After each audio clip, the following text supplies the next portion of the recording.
What's up, everybody? It's Andrew Gillum, not to be confused with RJ Gillum, who took over my show the other day, but I'm back. It's mine. And welcome to another episode of Real Talk, available on Quake Media.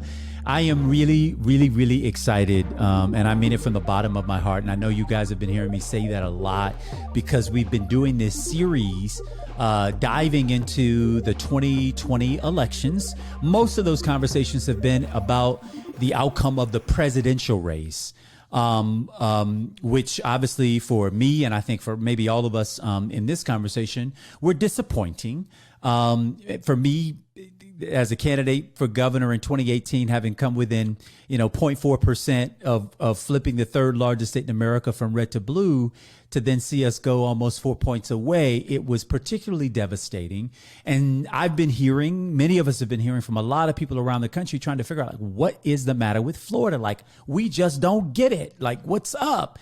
But the truth is that there were consequences below the race for governor, and those consequences were uniquely felt in South Florida, largely in the Miami-Dade area, where we saw a county that Hillary Clinton won in 2016 by 30 points, that I underperformed Hillary Clinton in 2018 in this same area, Miami-Dade County, but I got 20 points. And Joe Biden underperformed me and also obviously Hillary Clinton with a performance in Miami-Dade County of a 7-point win. So a precipitous decline in performance in that area. And the real, there's the problem of that as it relates to 29 electoral votes. But there is also the problem of that as to how it impacts every race on that ballot that comes underneath it. And we've been able to assemble, for the purposes of today's conversation, some of the amazing candidates who competed in those races, in those state house races, that felt some of that impact. So I want y'all to join with me in welcoming immediate past State Representative Cindy Polo, who served in the Florida House of Representatives representing the 103rd district, which for many of our listeners who are not in the state of Florida, I'll just say that's the northwestern part of Miami-Dade County and the southwestern part of Broward County. Also want to welcome Mr. Ricky Wanquera, who is the Regional Press Secretary for the Sierra Club and Vice Chair of the Miami-Dade Democratic Party. He ran for the Florida State House as well. I believe it was District 118. Ricky, correct me if I'm wrong. And that is the South Miami and Kendall area. I've got great affection for this area because I was born and raised in South Miami Heights and in Richmond Heights more directly. And Kendall was an area separated. Our community was separated by a canal. And I used to fish in that canal, which is quite frankly really ridiculous as I think back on it, all that sewer and other, rainwater runoff, and we getting mullets up out of there. But anyway, no offense, Ricky, it's crib. And then, of course, I want to welcome Francesca Cesti-Browne, South Miami-Dade civic leader, businesswoman herself, ran for the Florida House District 115, which is also South Miami, Kendall area. So to you, Francesca, that also applies. I hope y'all still ain't fishing in them canals, pulling out brim, and, and some of the worst versions of fish you can eat. But anyway, it's all good. No offense to people who like brim fish. Y'all, welcome. The people can see you and hear you. I got so much love for y'all, and I just want to thank you, coming on the heels of having poured everything that you poured into your respective races, and obviously dealing immediately with the aftermath of the outcome of those elections can be really, really hard. I want to state that first and foremost. What I know about the three of you, I know that the hardest part of not being victorious isn't having a win or a loss on your sheet. It is about the fact that over the course of this race, You embody the heart and the soul, the pain and the aspirations of your district. It is what motivated you through this race. It was what was central to what you wanted to do for your respective districts. Had you been elected, and obviously in Cindy's case, what you wanted to continue to do for your district. And that is a really, really hard thing. In my case, it caused me to go into my own depression and feel real shame around having let people down, people who believed in me, and let them down. I have since come to evolve beyond that is not how the people who voted for you and worked for you and supported you think about that. So if you haven't already heard that these people are still proud of you, they love you, they are cheering for you, and they are excited about your returns, let me be the mouthpiece that expresses that, because I didn't have the capacity to know or to hear that in my race. And I hope that you know and you hear that in your respective races. So before I get into some of the questions that I have about your races, and about what you experienced in this last cycle, I would love if each of you would just take a minute to, in your own way, give your just state of affairs update about where you are post the election. What sort of had you, what carried you through that? And I've got some more specific questions about some of the challenges that you faced, but just give folks just a sense of sort of where you are mentally. What's up? What are you thinking? How you feeling? And Cindy, Representative Polo, I'm going to start with you on that one. Thank you. Thank you so much for having us. Come on. First of all, you know that I absolutely love you and have had so much contact with you over the last 2 years. And so it's nice to be acknowledged, and thank you for those words, because we are all living it in some capacity or another. For me, I think I'm somewhere I'm somewhere in that in between, trying to figure out what I want to do, where the work continues, but then also taking care of myself. In life, I have had my real life struggles and real world problems. Yeah. And so I've struggled with depression and anxiety, and I'm very fortunate to have, over my younger years, sort of gotten the help that I needed to be proactive, right? And to sort of take care of myself. And I think these last few weeks, that's really what my focus has really been on, is making sure that I'm good, that the people around me are good. I have a I have a 5-year-old who has sacrificed a lot just on his own. So I think right now it's just a matter of regrouping, and then to be surrounded by people that love you, but that you love, also helps the healing process. And these are two folks that, we spent election night together. We continue to talk, and we continue to check in with each other. And I think that that's what keeps, the next step. We'll know when the next step is there, at least for me. But right now it's just been a matter of remembering who Cindy was, because I've been a candidate and a representative the last few years. And I think that people forget the name behind that title. And so I think right now I've just been trying to sort of remember who Cindy is. Yes. Cindy, take your time. I know that feeling so well. I'm not going to give commentary after everybody, but my heart I just know it so well. And you know what? We can do hard things and we get through it. That's the shorthand. We can do hard things and we'll get through it. Let me go. Let me go on, because you're about to get me up here crying as I think about being in community with that feeling. So, Francesca, since you are next on my screen, I'm not sure how y'all appear on each other's. I'm going to yield to you. Awesome. Again, thank you so much, Mary, for having us. This journey has been amazing, and to meet folks like yourself and Cindy, who started this wave, and I really do credit her and her journey for that. And then getting a brother also out of this with Ricky, and another brother, Javi. Like it has made this process, which is about people, so worth it, right? Yeah. In retrospect. And like you said, is not the win or the loss, is also what we could continue to do with this platform. Yeah. And it took me a second to figure that out. So I've been serving my community, for over 20 years. So I've been in this nonprofit world serving. So to me, I can see it's like, okay, my work can still continue. Now I just know more. And then I know more folks that feel the same way as I do now. And we could be a power and a strength to do so much more. And that's what's getting me through. Honestly, election night was sadness, not so much for me and my race, but because of all that went up and down the ticket, and all these Yeah. Democrats and all these people that really care about people first.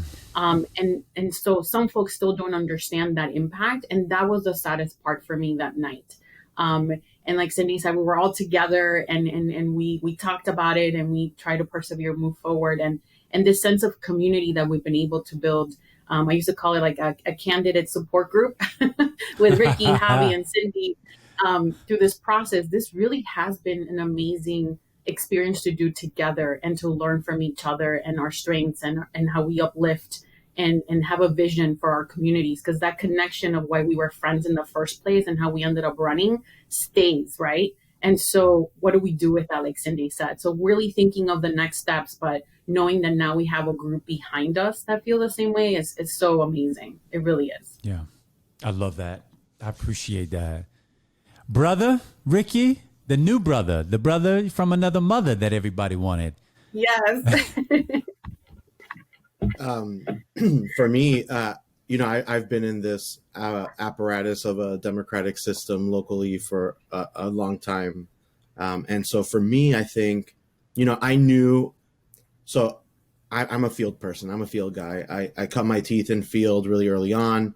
I'm a data person, as Cindy and Francesca will tell you. When the data starts coming in, my brain flips, and I know exactly what's going. I can make projections, and I can accept those projections because I know how the data goes, right? I saw trends in early voting that would tell you that Biden wasn't performing as well as Hillary, as well as you, Mayor. And so from very early on in early voting, I was very pessimistic, and I had already had that set in my mind. And my counterparts in my support network were like, Ricky, don't be so negative. But, trends do speak for themselves, right? There's something to be said about the impact of Biden only winning Miami-Dade County by 7 points, and what that means, not just to the bottom of the ticket, but also people like Congresswoman Debbie Murgasol-Powell, who I just communicated with on Twitter. She posted, Hillary won her congressional district by 22 points.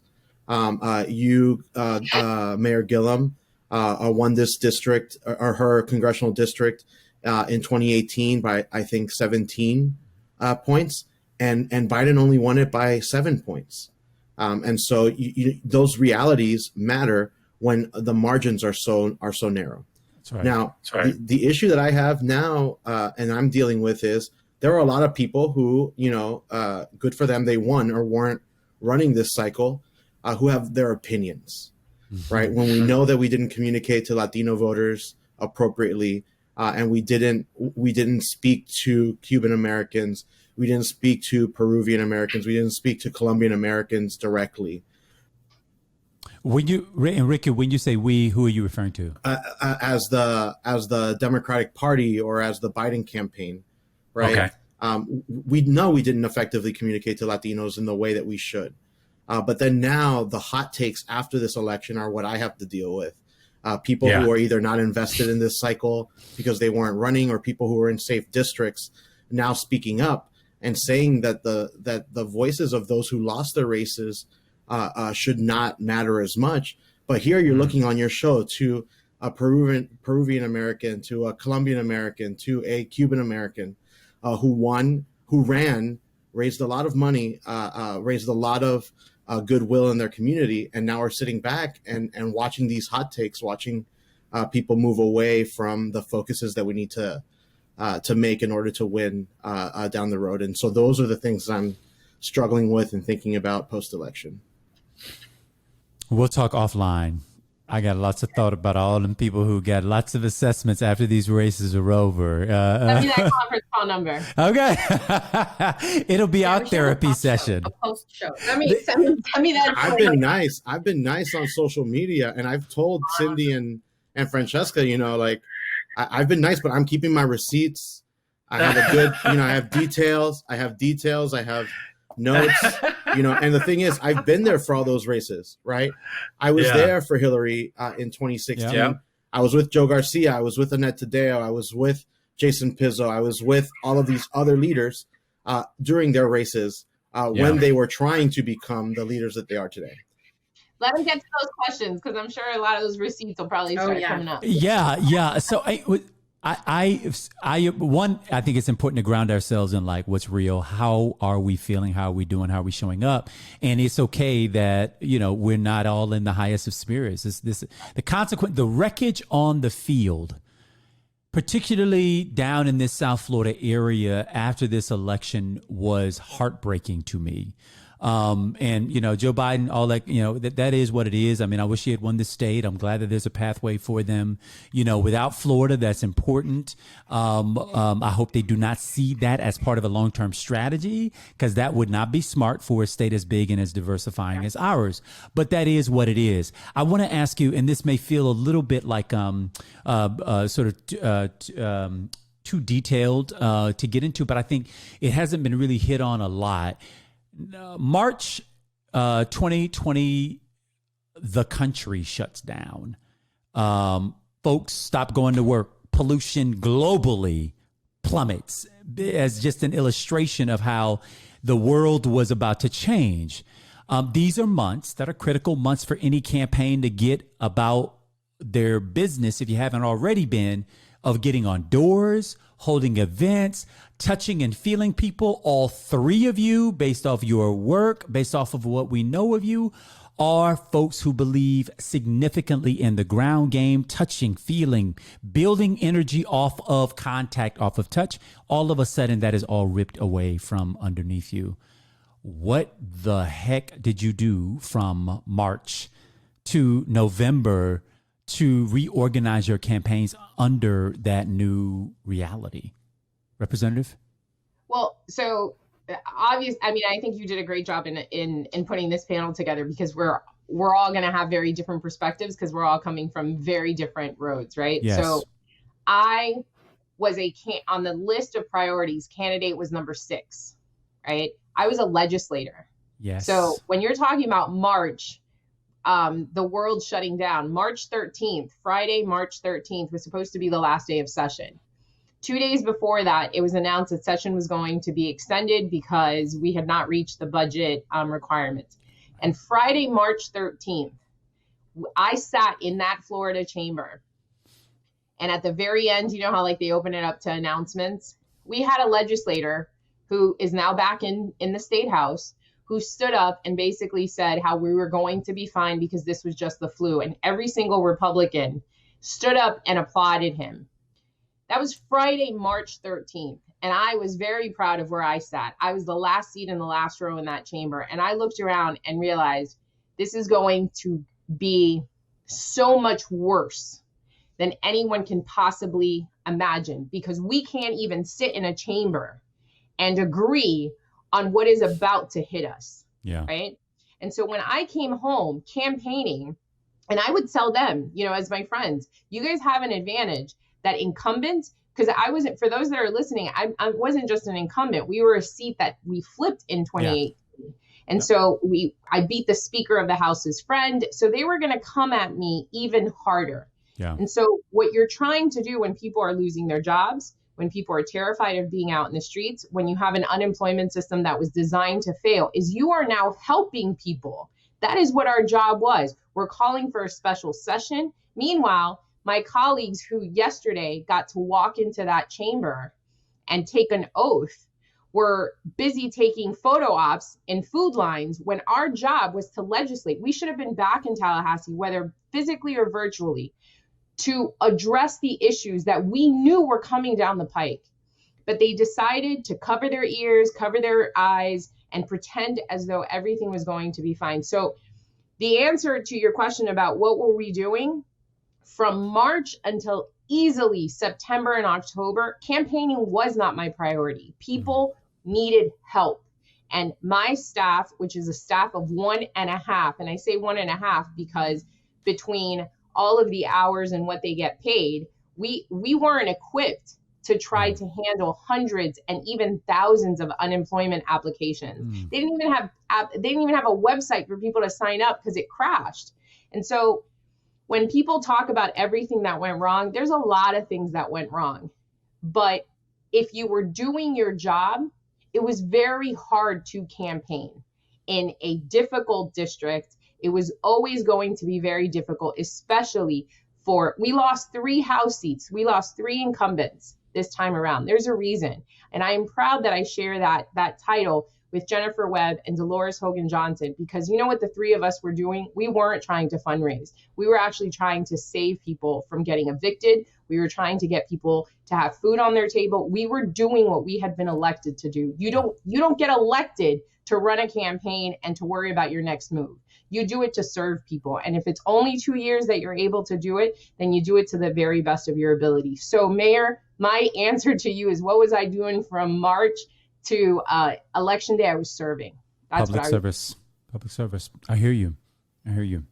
No, so I was going to say for us, it was hard because, you're supposed to be out there knocking doors, collecting petitions. We were supposed to qualify by petition. And then now that just took a whole pivot. And it's when, for folks that are starting to consider thinking, it's when you're also trying to prove yourself as a candidate to the powers that be about how much you can fundraise and how viable you are, even though you're the only qualified person to represent the party. So there's all these things, right? So what we did is, it like Cindy said, it was like such a personal thing. And because we all lead with service in our hearts, and the people, we stopped. And we stopped campaigning, and I started, having rapid response services. So I partner up with some local nonprofits, like my sister in service, Romania Dukes, for Mothers Fighting for Justice. And, we went out and we started serving the homeless and senior population. We went out and we started with calling folks, asking to, make 200 bags for groceries. And then it evolved into hot meals. It evolved with getting other partners, like the Dolphins and other groups, to bring us meals to give out, groceries. I rented a U-Haul, went down to the farms in Redlands and got food that we can deliver to families, because not everyone has transportation to go to these farm shares, right? Which they keep being in the same areas, but we're still missing these pockets of folks that are still impacted. We're impacted before the pandemic, and now we're even more impacted by the pandemic, right? So we saw that. I saw that, and I went out there. I myself gave out over 500 unemployment applications, coordinated with folks to pick them up, take them back to the libraries. I mean, this is what you do. And that's what we did. And then we pivoted to having also phone calls, checking in on seniors, checking in on folks in the district. How are you doing? How are you feeling? Because then folks hadn't seen folks in a long time. So, then your mental health starts impacting.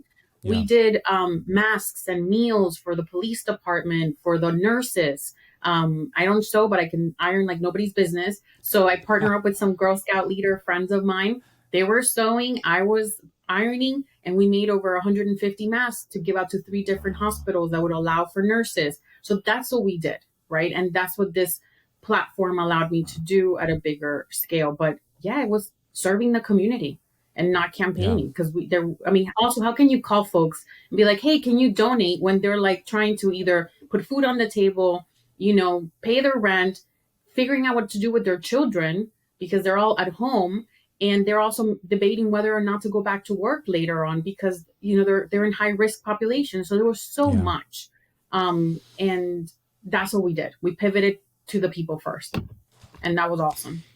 Well, I would tell you, I know that is not direct campaigning, what both of you just said, but that is the kind of service that oftentimes lands people, the good ones, in public office, because people know that you're already demonstrating. You're not even the representative yet, but you're demonstrating what service from you will look like, what that expectation, setting that expectation for what service looks like. Ricky, what about you? How did, either tactically or otherwise, did you have to adjust your campaign now that it appeared that everybody but Trump people were shutting down the typical door-to-door canvassing operations? Well, and unfortunately, as you heard from Francesca, and what she won't say, but I will, is our counterparts who were sitting legislators were not doing these things. Doing that. And so it was this.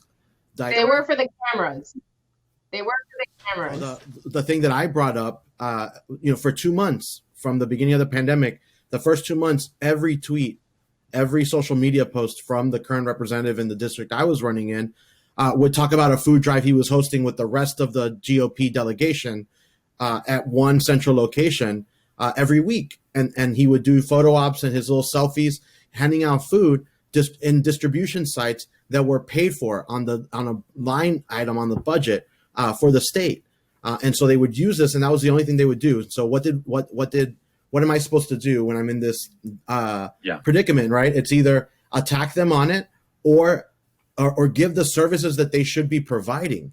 And that's what you heard Francesca say that she did. So just catapulting to the representative, unfortunately, doing the right thing for the community and for the constituents isn't necessarily doing the right thing as a candidate. And for me, I went by and I spoke to small businesses, right? I am a single gay man. I depend on my restaurants for meals most of the time if I don't cook it myself. And so I was talking to small businesses who I went to buy food, and they were telling me how hard it was. Not only were they being come down upon on regulations and ordinances about how to stay open during the pandemic, but they were also seeing that their business was severely diminished. Those that could stay open, not talking about those who were forced to close because they weren't essential. And so even still, talking to small businesses that were open, highlighting them, making sure that people understood the hours, their current hours of operation. So I don't want to bury the lead. A lot has been said about the messaging in this 2020 campaign, which seemed to be pretty universal from the presidential race on down. There were some specific pieces of this that were Florida related. That was a consistent message I think we saw across the state. That Florida specific one had everything to do with the PPP money and all this kind of stuff, and we saw all kind of disingenuous advertising being done by the other side as it related to that. But the messaging that was coming federally that seemed to show up as well in a good number of races was this whole idea of socialism and who's a socialist and who isn't a socialist, and who's got bona fides as being pro-America. Cindy, there was this one young Republican who tweeted about you, quote, "The fact is your party embraces socialist policies. That's the truth. Just look at your colleague, Cindy Polo, and the AOC of Tallahassee lost her race because she thought she could get herself reelected by being a socialist." Now, obviously, that is some stupid shit. Somebody just, clearly don't know what they're talking about. Are we allowed to curse? Huh? This is a podcast. Oh yeah, we got the FCC ain't gonna mess with us. I try to curtail mine because I try to curtail my rep because my mama be listening. You didn't have to say that word. You got a good vocabulary. I'm like, I get it, Ma, but sometimes you got to cuss to make the point. But anyway, I'm not advocating that you all depart from your great decorum. But in seriousness, it didn't matter. It seemed like whether you were running for dog catcher or whatever else, and I will tell you, I'm going to take some level of ownership here. They trotted out this socialism thing on us here in Florida in the 2018 race. Cindy, you were on that ballot as a first-time candidate. I was on that ballot as a candidate for governor. There were many, whatever. They wanted to make me Mr. Socialist and then connect everyone else that was running to me and basically make them a socialist. Now, whatever that is, it's not true. It is a lie, but it is a frame that was created. Yeah. I would like each of you all to talk about your experience with that frame and in which ways it was used. My team producers were able to pull from me some of the physical ads. We'll probably end up in post-production putting those up into the episodes so that the viewers could see it. But this is some crazy stuff that these folks put out there. These are otherwise reasonable thinking Americans, you would believe. but we're really, really vitriolic in some cases all around the state. But we saw this uniquely, Cindy, in your race. We saw a little bit of it popping up in some of the other incumbent races. But if you all just wouldn't mind talking a moment about what that attack was, if you could define it the best way you can as it existed for you as you saw it. And then I'd love to hear how you responded to that. And then my second, after that, I'm going to ask you all about a racier message that we think was happening in more subterranean ways that had to do with defund the police and Black Lives Matter. But let's just start first with this one on socialism. Representative? So this is, I'm going to try to keep it super concise out of respect for Francesca and Ricky, because I want people to hear their perspective. But if I invite everyone to follow me on social media, and this is not a plug. Give your handle, by the way. Cindy Polo FL 103. And the reason I say that is not self-promotion. The reason I say that is for historical context, right?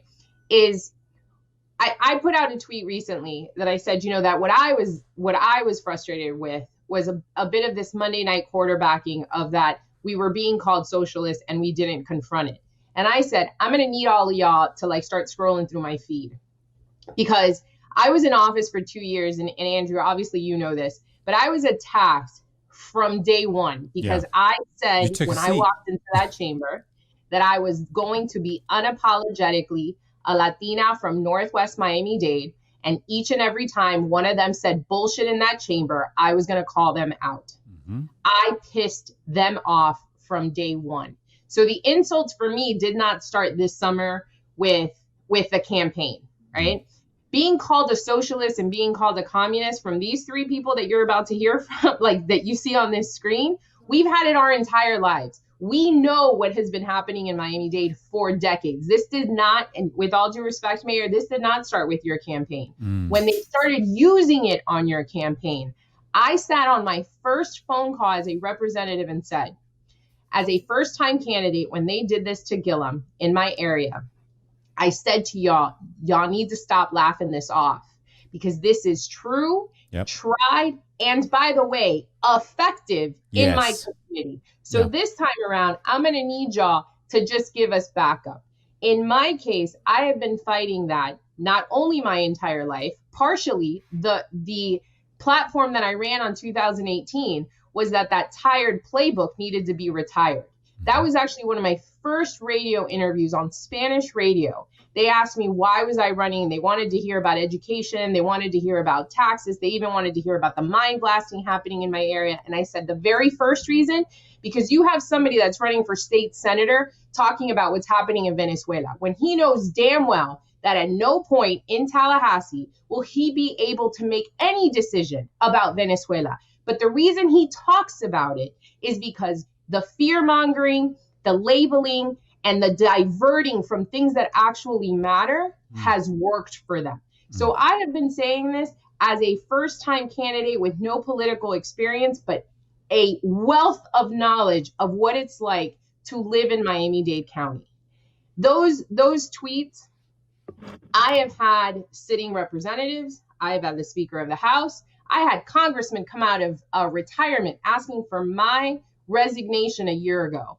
I was bombarded for about 10 days, including, and a lot of people didn't even know this until now I started saying it publicly, my parents who are close to 80 years old, for a week, people found their home number and called them to say how much trash their daughter was, because she was a communist, because she hated Cubans, because they called me a whore. My parents had to endure that for 10 days. And it wasn't until day 8 when a few people spoke up on my behalf. That's what the problem is. The problem has not been the messaging. The problem has been that we throw people into the lion's den and we applaud them and we give them awards, but we don't back them up when no protection. And that is exactly what happened in Miami-Dade. So all of these attacks, that didn't just start 2 years ago. That didn't even start 4 years ago. That has been going on in this area from commission races to school board races. They have been running on socialism as commissioners of my area. So that is nothing new.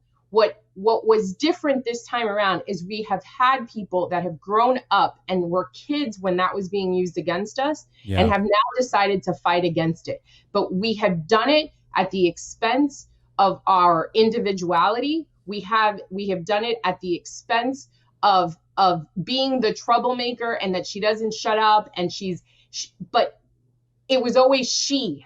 It wasn't they. It wasn't a group. It was, I had to take the hits for the community, and I still continue to do. And fortunately, this time around, I wasn't alone in that. And it's not like misery loves company. It's just, there is a bit of solace that you feel when you know that it's not just you anymore, right? Yeah. Now it's blaring. Now you're talking about it in the New York Times and the Washington Post. Yeah. But I've been telling you that, and I've been feeling it since I was 10. Yeah.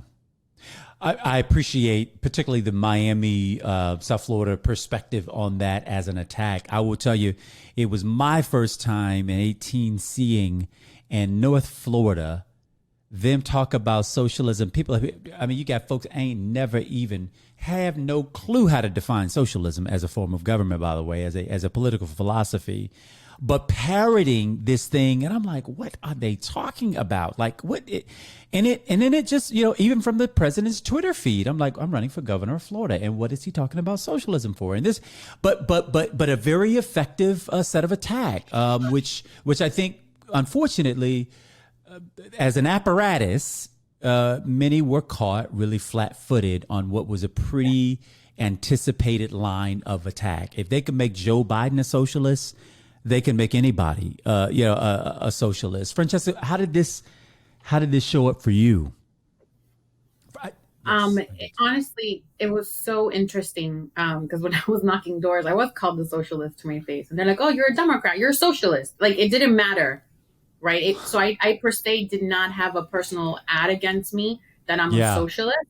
I was a radical. But my husband's like, "What did you do?" And I was like, "I have no idea." We'll talk about that one when the defund of this topic comes on. He's like, "What did you do?" And I was like, "I don't know." But I was called a socialist several times when I was knocking doors, and they equated, "Oh, you're a Democrat? Oh, you're a socialist." And I was like, "Whoa, I'm not a socialist." And then I had to explain to them, I'm like, just because you want better use of your tax dollars to go fund our public schools, because you want to make sure that the governor's not giving out contracts to $135 million contracts to companies that don't serve us correctly for unemployment, that doesn't make me a socialist. That makes me one of the people for the people. So I had to do a lot of explaining, but the fear tactic that has been used was just so mind blowing, right? And I think we missed that. We did not see that coming. When I say we, I mean the Democratic Party. We really undermined. We expected for this red wave that ended up happening, right? And I think it was because we were not preparing those counter messaging from the beginning. And I think we weren't strong about it. And we didn't demand or ask current elected officials that are running on these Dem tickets to also stand up and talk about what they had seen in session, who we really are. And that's something that we don't do, right? We don't have expectations for anyone else that's running on a Dem ticket. And then we're okay. We're like, "Oh, they're Dems. They could all be wherever they want." It's like, no, we need to stick together. And that's something that was something that I saw. And Republicans, look, they're great at messaging, whether there's truth or lie. Those headlines are amazing, right? Why can we get through that? Because people don't scroll. So we need to get better at that. And the other thing is we need to stick together. This divide and conquer thing, this like we're all alone, but we're all riding on the coattails of being Democrats. It's nonsense. And that's what you see now with all these comments of folks like Ricky mentioned that didn't even run or didn't have actual races, now having these opinions. But where were you when the rest of us were running and we needed some assistance, or we needed for you to step up and say, "You know what? They're not crazy. Rep Polo's not insane. This is what happens in session all the time." Francesca or Ricky are all these races. Yeah, it's true. Their current their opponents are doing this. We're doing this. No one stepped up in a lot of places. And like Ricky says, we got names and numbers of folks, and we're keeping tabs, but this is what it is. We need to be more united as a party, and we need to make sure that we're not afraid to speak out, because at the end of the day, it's all about the people. And if the people don't have the right information, we are doing a disservice to them. And I feel like that's where I saw more of the socialist thing. I mean, I was called socialist to my face and I was just laughing. And then people would be like, oh, then they start talking to me and they're like, oh, well, I'll see that. I see that. Let me look through your stuff. But the messaging that had been ingrained for years before and now, it was already there. And it's hard to try to combat that in a year and a half, all right? Or where you're knocking doors. We need to start now for the future. Well, that to your point, Francesca, that is the effectiveness of the long-term strategic plan around messaging, is that if you can conflate a U.S. Political party, the Democratic Party, with a socialist label. And when they say socialism, they're not talking about actual public policy. What they're talking about are strongmen, figures who are very much so like Trump, right? Mm-hmm. But they're Maduro where they came from, or Castro where they came from, or Ortega where they came from. But if people were to think for a second, this man is more like any of them than anybody running, any of us or anybody else. And so, but again, you say it enough times, apparently people believe it to be true. Ricky, you have a heart out and we're going to be right behind you because I've got one more question, but I need you to answer. I will double those two for double this idea for you, which is to speak to the socialism piece thing. I'd also be interested in whether or not the BLM or defund the police piece showed up for you. And then as just your parting words, what would you signal as the most important, highest priority thing if we were to focus on between now and the next election cycle, which, by the way, I'm a believer you ought to be focusing on a much, much longer term plan for how you win and flip a state. But if we were just dealing with the small window between cycles, what would you prioritize? So, again, just, defund the police, Black Lives Matter, how socialism showed up, and then what your one advice, let's get to doing, would be. And Andrew, honestly, I have to start off with using your race as an example. They saw a path towards making us hurt on the issue because they were able to siphon more than 30,000 votes from you just on that attack alone. Absent that attack, we wouldn't be having this conversation, because you wouldn't be available to us to have it. And that's being 100% honest, right? We know that you did not perform as well as Hillary in Miami-Dade County, and that if you would have performed as well as Hillary, it would have been more than the difference in itself. And so they knew the start of the strategy to dismantle us. Unfortunately, the reason the attack was so successful against you is because they attached it to one of our party leaders nationally, in Bernie Sanders, and they did that as well now in 2020. So the reason why the socialism, communism attack has resonated so well is because they attach it to a face. The same way that we try and attach all of these dictatorship tendencies in Trump to him, they have successfully done the same with Bernie Sanders and the rest of us. Same thing with Alexandria Ocasio-Cortez. Yeah. Actually, the end of their hit piece on me was Alexandria Ocasio-Cortez high-fiving Mike Bloomberg, to identify myself with the far left wing of the party. And it's effective because they have a face, they have a name, and they attach it to us. And it's as successful as a thing you can get because you don't have to explain it much. Those people have been vilified to extremes in our communities, to the point where it's just a natural one-to-one ratio. As far as Black Lives Matter and defund the police, the other reason I would say, and I'm not a candidate anymore right now, so I can say it, Mayor Gillum, respectively, I think that you underperformed in the Latino community and in my Cuban American community because you're Black. And not just Black. I'm like black. Yeah, you're like black. But I will say this, and that's the only comment I'll make about defund the police and Black Lives Matter and how it pertains to the vote, because I think that speaks volumes for itself. And Latinos, in many regards, quietly with their families admitted a little bit, even though they would never acknowledge it publicly. So I'll leave that point at that, and I'll end my comments with saying, the issue right now with the Democratic Party and Democratic leadership in the state of Florida Unfortunately, and I told you this privately, you inspired me to run in the way that you gave your message. Mayor Gillum, everyone knows that you were raised by a strong grandmother who, before you went off to school, told you to pay your teachers respect and to bring it home. Right? We know this because you inspired us, and you inspired so many. I've used my grandmother's immigration to the United States in '61, from fleeing a communist dictatorship in Cuba.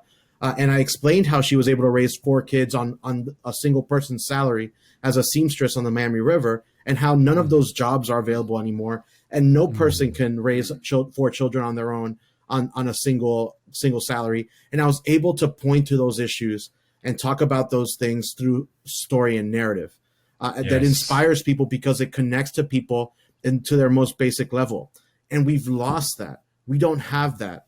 Unfortunately, a lot of the current leadership that's remaining in the Democratic Party in the state of Florida does not inspire people in that way. And they don't get involved, and they don't jeopardize their own careers to stand up for others, to stand up and fight these narratives because they have it for a position of power. And unfortunately, until we get past that and we can communicate effectively amongst each other to stand up and lift up each other in a way that we haven't seen since your race in 2018, then we're not going to get there. Unfortunately, you fell 30,000 votes short of being the perfect example of how hope is such a strong and effective way to lead to victory, and how personal storytelling and connecting to people on a real level, on a very basic level, is a strategy and an approach to actually be successful. And so, we have a lot of work to do. There's a lot of conversations to be had offline, but those are just my 2 cents. Well, brother, you got to go, but you're awesome. We believe so deeply in you.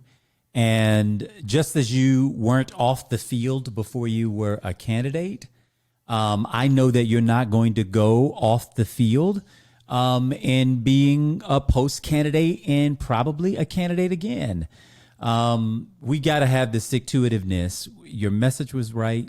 You are right. Your heart, your nerve, your sinew are all in the right place. And that's why the universe, in its perfect timing, will exalt you to exactly where you are supposed to be. So just keep waking up every day, giving it you. Mourn, have the grief that is necessary. Don't ignore that, because it shows up and manifests itself in other ways when we ignore it. And then get back on the field when you are ready. And that is a timeline that belongs only and exclusively to you. But we love you, brother, and we're here. And we are here. Ricky, thank you. Thank you for being with us. And I want to turn, just quickly back, and I'm gonna end with you, Representative. But would love, Francesca, if you wouldn't mind just anything that you might have to say on the BLM, from the police piece as it showed up in your race, and then similar to Ricky, just sort of that if you had to sound the alarm on the thing we got to get to doing. In these next 2 years, but obviously contributing toward the long term, what would that advice be? Yeah, so the BLM and actually taxes, right? Economic, anything with taxes is really gets people going. And if people actually paid attention, Florida doesn't have a state tax. So there's no taxes for state reps to raise. And also state reps can raise taxes, federal taxes. So it was so interesting how, again, this messaging that they've managed to master can really play with people because they also don't have time to dig deep and figure it out. So I have actually the Black Lives Matter. Yes, I want to defund the police. That was like everywhere, which is insane because I personally and professionally work with the police departments and serving nonprofits. So that was actually interesting. But the taxes and the word radical and extremist that were put out there. I mean, even when we watched the commercial, I remember my husband and I were sitting there. We're like, he's like, but what did you do? What are these radical ideas? And I was like, nothing. I don't know. They're just saying it. And people that I actually met in the trail when we were campaigning on early voting, knocking doors, they're like, I saw you. And I was like, the good commercial or the bad one? Because which one? And they're like, no, but you're nothing like that. And then when they started talking to me, they felt bad. Actually, I had one lady apologize to me on election day. I'll never forget this because she said, I realized that I led a commercial give me an opinion of someone that I had never met. Wow. And she goes, and you're Wow. talking to me, and I'm actually part of the opponent's race, and you're talking to me, offering me water, trying to bring us together. So I would just say we need to do better at messaging and counteracting this hatred, honestly, and fear that's being given and spread, because we're better than that as people, and we want more than that. And remind folks to just continue to remember we're all human. And to go back to what Representative Polo was saying, people forget the names, and that everyone behind these candidate names and representative names, we're people. We're mothers, right. we're sisters, we're friends, we're neighbors, we're business owners, we contribute to our communities. So take a step back and really question what you see out there, because it also takes us as individuals to do that. But we as a party need to do better. What is our messaging? I also had to tell folks, Bernie's not on the ticket. It's Biden. I had to remind folks. Biden had to say that too. Yeah, I remember. So again, like, our messaging needs to be better. What are our values as Democrats? And give that out. Be that talking points to everyone that is part of the party. Any representative that's out there, this is what we stand for, right? We know what the other side stands for. What do we stand for? And let's say that really loud and proud, so it doesn't get confused, and demand that we are one and united. Don't allow for all this discord within the party. Look, the Republican Party isn't perfect, but we don't hear about it all the time. No, right? So, but they are, like, they have some serious issues. I was speaking to some Republican counterparts. They didn't want to vote for Trump, right? But they were Republican and they were sticking to the party, but they abstained to. They fall in line. Yes, exactly. They fall in line. And people also don't understand that as much as that's a good trait, it's also a bad trait, and that's what's hurting us as people, because these are the people we're electing, folks that fall in line and cannot be free thinkers and cannot put the people first, because there's so much more concern of a political career. So for us as a party, we need better messaging of what is our values, and we need to do this quick, right? Because in 2022, we have races coming up, and we need to make sure we understand who we are and what do we expect from folks that are representing the Democratic Party as well, right? Because not all D's are the same, not all R's are the same, but we need quality of people. And I think the next thing is, let's give people a chance, right? I honestly, ignorance is bliss, in the sense, like, I went into this and I was like, I see a problem, I want to fix it, I'm just going to go with it. But then you also start seeing all these hurdles of like why you can't or why you shouldn't. And from people that should also be supporting. And that's where it becomes hard. And a lot of people are turned off, and we're turning away a lot of folks that want the best for their communities. So we need to do better to build these benches and start early, because we're behind. But there's a lot of work to do, and I'm so happy to be part of that process, because again, I'm a fixer. I want to unite people together, and unity is really what's going to get us through this as a party. And people need to honestly let go of their egos and their political agendas, just to place themselves to run for something. It's honestly crazy. Other points of thinking, right? Mm-hmm. So I'll sort of jump in to tie that in, is that, like, I agree with a lot of the stuff that Francesca has just said, and I also disagree with some things that she has said. What I disagree with is, prior to this career, I'm a PR person. I am a comms professional. I have a master's in it. It is the thing that I love doing the most. And we have already lost when we start our conversations talking about having to counter something. We have been on our heels for years. So I saw something recently that's been like whirling in my head for the last 10 days.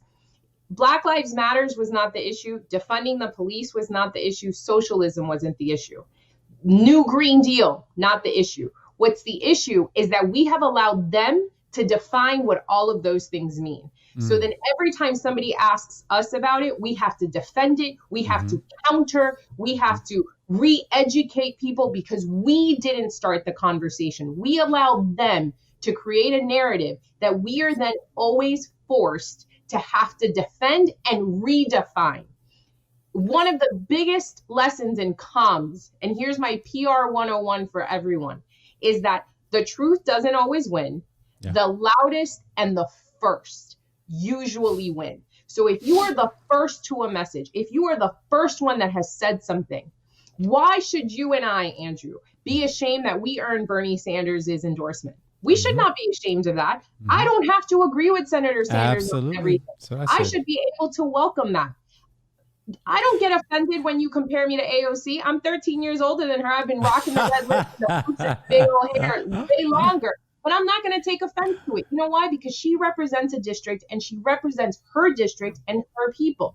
But I allowed, and I say that obviously theoretically, I allowed for them to create a narrative of her to be then placed on me. So then I'm always now going to be looked at as someone who has to say, no, I'm not like AOC. No, I'm not like Bernie Sanders. As opposed to just saying, hey, do you want to know who Cindy is? Because Cindy should be the person that you're asking about, not all of these other things that we are constantly playing catch up with. And I will tie that into saying that one of the problems that I think was wrong with everyone is that we are looking for answers in the wrong places. Your answers are only going to ever be as good as the questions that you ask. And what we are doing right now internally is we are looking for new chairs. We are looking for new people. We are looking for new representatives. We're looking for all people, but we have yet to figure out what was the information that was given to them. Why are we not asking about that? How much money did we spend on all of these modeling and analytics that day of election, the reason we got blindsided was because every single candidate that lost was up by 7 to 10 points. Why are we asking about who provided that information? That is, so we're going to only be focused on very short term if that's what we're asking for. I'm going to be honest and say this is not a Debbie Downer moment. 2022 to me is a wash.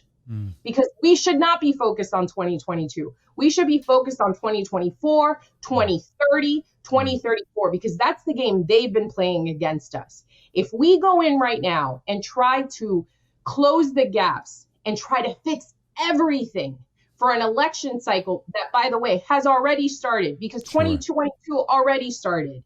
If we are focused on that as opposed to 2024, then we are going to set up the next FDP chair for failure. We're going to set up the local DECs for failure because we are going to look for a savior instead of people that are truly trying to solve problems. And that is what I encourage everyone. Absolutely point the finger, but it's like our grade school teacher told us. Every time that you point the finger, I need y'all to realize how many fingers are pointing back at us. Because some of us weren't as involved as we should have. We didn't make all the calls. We didn't donate everything that we could. And so until we are asking the right questions and are willing to hold ourselves accountable, FDP did not lose 103, Andrew. I lost 103. And I'm okay with that. That is not shame. But it starts with what could I have done differently? Because there's always something we can do differently. And next time around, whether it's my seat or other people's seat, we need to take charge and not be afraid to jump in the dirt.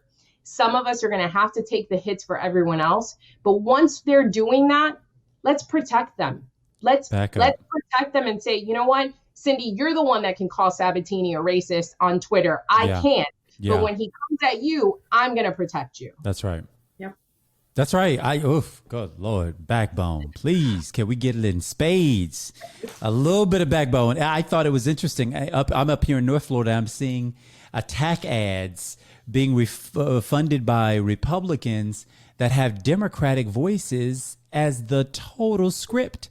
They are literally lifting the criticisms that Democrats are making of other Democrats and making that the script. I'm like, y'all, there may be blame to go around, but if you could just keep it in your back pocket up until we get through this election, and then y'all can ferret all of that through. It just doesn't make sense for us to be fighting out here in the front yard when we should be focusing on winning these races and supporting the candidates, particularly those in the hardest. Let's fight, Andrew. Let's fight and let's call each other out, right? It's tiny.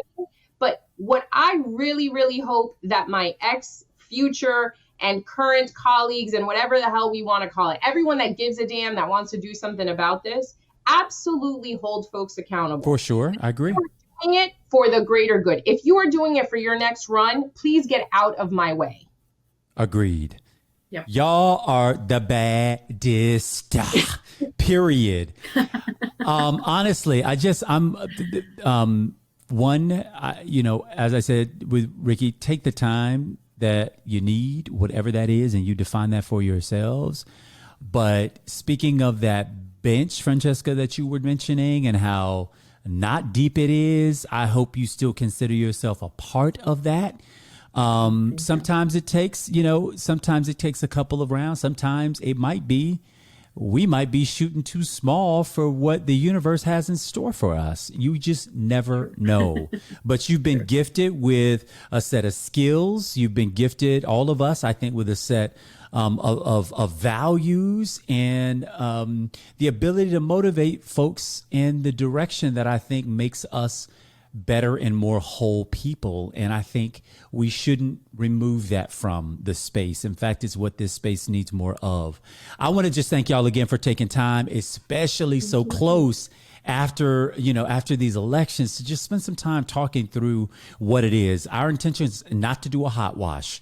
There are organizations, there are campaigns, there are political committees, allied committees that ought to be sitting in rooms pulling back all of the layers of this thing and putting it back together in a way that makes sense and puts on a pathway to victory. But we did want to lift the veil just a little bit for folks so that they can hear what is going on in Florida and have a sense of maybe how they may be able to help.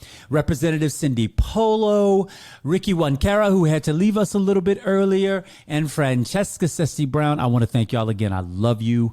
And you know what? The sky's the limit. We're in this thing together, y'all. Thanks for joining us. This has been another episode of Real Talk with Andrew Gillum, and you can catch this series about what's the matter with Florida in its entirety exclusively on Quake Media. See y'all later.